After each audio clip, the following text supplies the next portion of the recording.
I often get asked why I bought Oldenburg, and I guess there's quite a few reasons. It sort of goes back to my childhood, actually. I started life in this valley, so that's a very good reason, I guess, sort of to come back a full circle in one's life. But I had two grandparents. One lived on the farm above us, and my grandmother lived on Oldenburg.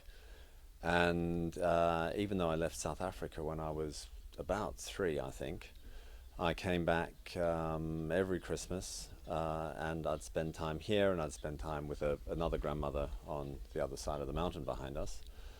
Oldenburg was always the place of more comfort. So as a kid, whether it be the food or the swimming pool or just I don't know what it is, but it's you gravitate to things when you're children, and I guess throughout my life I've been gravitating back to those creature comforts which are in this valley.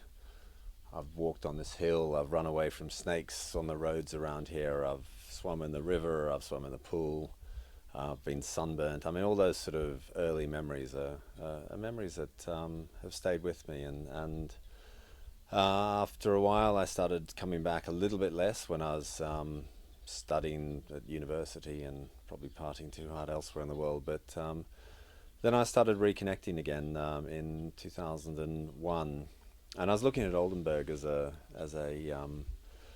uh, I guess the wine industry in South Africa was intriguing. Had been left behind by the sort of disconnect that South Africa had with the rest of the world, and it had sort of missed the New World wine revolution in Australia and California, which I'd seen parts of that, and I was sort of intrigued by, the question in my head was why could South Africa not be like many parts of the world that have the sort of perfect climate and soils and I eventually commissioned a study to look into the aspects of the hill behind us, and everyone who looked at it sort of basically said to me, well, yeah, no brainer. This is going to make some fantastic wine.